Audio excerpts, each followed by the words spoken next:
What's up everybody, this is Nightwing2303 from SneakerFiles.com. Today we're coming at you with another performance review. Today's review is on the Under Armour Micro G clutch. As everybody knows, Under Armour is new to the footwear world as far as basketball products are concerned. So if you're curious on how these perform, stay tuned and let's get right into it.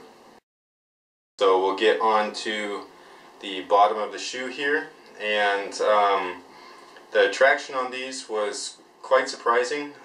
There is no herringbone, but they, did the job just fine. It's a multi-directional pattern that they used, and there are all of these flex grooves inside.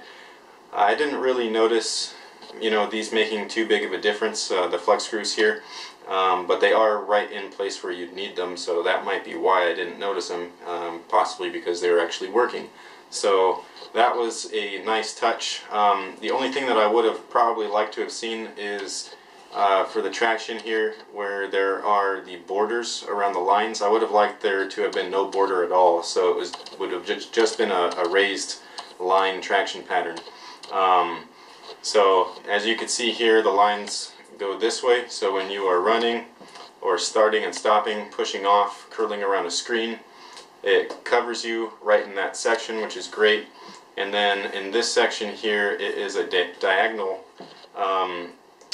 direction, so when you're running, and then typically, like especially me, I'll run and then stop just like this, so my foot won't be straight off, it'll be kind of at an angle there.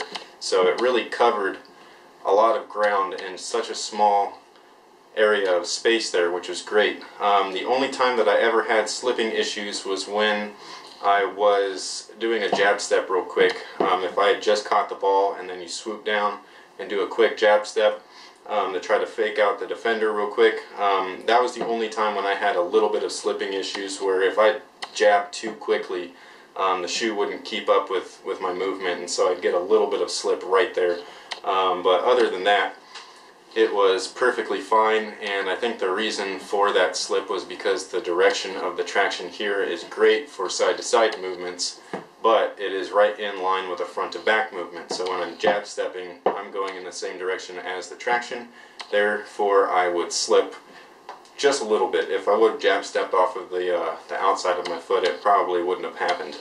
But so there's one other quick look at the traction there.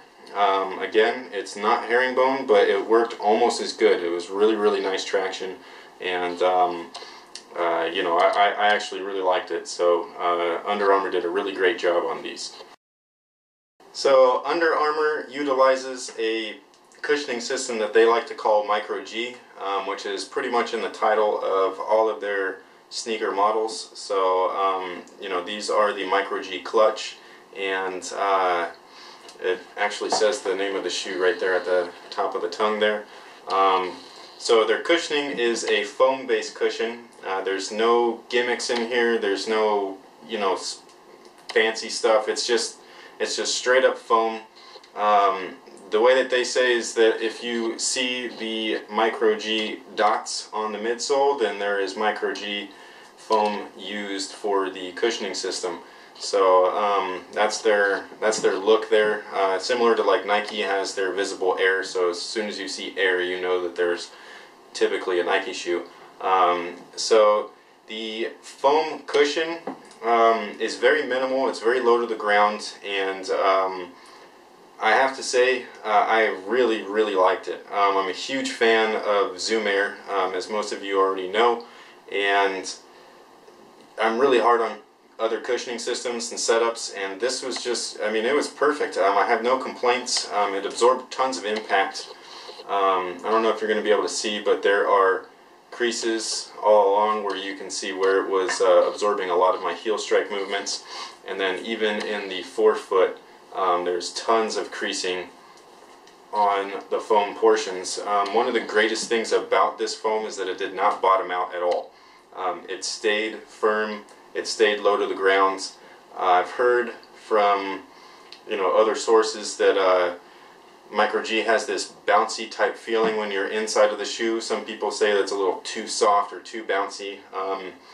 the feeling that you get from a bouncy, soft, or squishy type of feeling under your foot actually doesn't come from the foam that they use. It's very resilient and dense. The foam that they use on the insole is where you're getting that squishy feeling, because they use the Ortholite insoles. So you can see that these are really, really thick, and you know, they worked perfectly. If you don't know this, Ortholite, it's actually antimicrobial, and so it's odor resistant, and it does not allow bacteria to be harbored in here and manifest in here. So it's like no odor and all of that stuff. So which was great for this shoe, which we'll get into in a little bit. But so that's where that bouncy feeling is. If you were to pull out the insole and then just stick your foot inside, it's just a very firm ride. And inside the shoe, it's just pretty basic. Your typical inner in there, and right inside of the arch here, because you can't see any shank or external plate there, it's actually built in right here into the arch of the foot. So it is there, you just can't see it. And Micro G is something new, and it worked. You know, what else can you say? It was awesome. It was a very comfortable ride from beginning to end. I would play in about 3 to 4 hour stretches in these, and I didn't have any problems at all as far as the cushioning was concerned. So another plus, traction was good, cushioning was just as good as any other cushioning out there. And you know, so far so good with Under Armour's performance. So let's move on to the next category. So the material and the fit. The material is basically two different types of materials. You have your synthetic base on the back side of the shoe, and then the entire forefoot and most of the top placement of the upper is a very nice suede. Usually when you get new products from new brands, when they're placed lower than $100 in the price market, you'll kind of get like a dumbed down version of a performance shoe. That's not the case here. They use really nice suede, so you can see that it does wrinkle and warp and everything, but that's great for break-in time. So little to no break-in time whatsoever. As soon as you lace these up and step out on the court, it's perfect.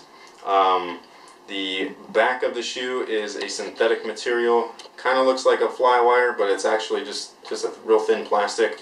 And then they have a built-in TPU heel cup in the back, which you can't see, it's not visible, but it is in there. And everything really conformed to your foot quite nicely. When the laces were laced up, which they provide fat laces for you, when they laced them up, you didn't have any bunching. This dip in here, this is just from, you know, flexing the shoe. So, but you did not have any bunching. It wrapped and hugged your midfoot perfectly. The top part really hugged the back of your, or the top part of your ankle, and kept it cupped into the back of the heel. One thing that I thought was really cool with the lace setup was right here. There is an additional loop inside of the shoe. It's a little black loop. So let's see if you can see that. But there's a little black loop there, and it's right where it draws your foot into and contains it into the heel there. So that was a very nice feature. Only thing that I didn't really like about the fit was the laces, where they start to thin out up top. They didn't really get as thin as I would have liked. They did keep on getting untied, and they were a little too fat to double knot. So that was a slight drawback, but it wasn't anything too major. And then inside the shoe, you have a very nice soft lining. It's almost like a quilted type lining. And then you have this little heel pad there. So where some performance shoes have little heel notches right in the base there, this one has it right at the top of the ankle. It basically does the same thing, where it keeps your heel from slipping upwards out of the shoe when you're moving. So when you move like this, and if your foot's not completely locked down in there, your heel might kind of come out a little bit. Some people notice that in low top sneakers, and that's what this little piece is there for. It's to kind of just keep your ankle inside. It hugs your Achilles area and keeps your ankle locked into place, which it did a perfect job of. So breathability and ventilation, this was the downside to the shoe. I never realized until I played in these just how important breathability or ventilation is in your performance sneaker. And with this shoe, it completely made me like rethink the entire concept of ventilation. This is built very similar to a 90s style shoe. You can even see the silhouette looks similar to the Jordan 22, and the only ventilation that you had was from the tongue here, and it wasn't even that much because it's covered right here and at the top with this synthetic material, and then behind it had that quilted material which kind of just kept your heat inside of the shoe there. So what I had in this shoe was a ton of perspiration. I think the last time when I had that much sweat inside of my shoe was for the Jordan 2010. The toe cap in that sneaker was mesh underneath the rubber or the leather overlay, the independent toe cap. This one didn't have that. It was just all suede. So during the night, you'd start to see your sweat bleed through the sneaker right here. It'd be kind of moist right there, and then right up here at the collar. For me personally, and when you have that much moisture inside of the shoe, it's really softening up your skin on your feet. And I ended up the first night I played in these about 4 hours, and I ended up limping off court because I had received quite a few new blisters. And eventually, after your feet heal up and they start to callus where those blisters are, something like that, as far as bad ventilation, would start to be a non-factor because your feet are going to start toughening up in the skin and everything.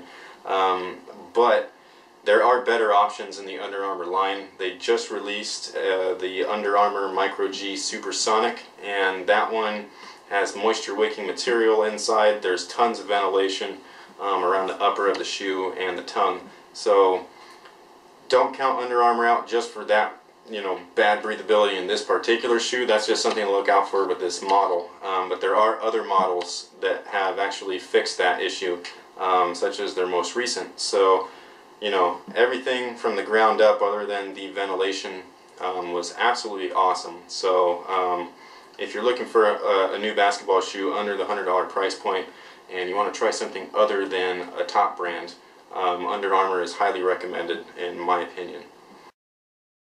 Alright guys, so I hope you enjoyed the review on the Under Armour Micro G clutch. Here's one more quick look at the shoe. Overall, it was a really nice sneaker.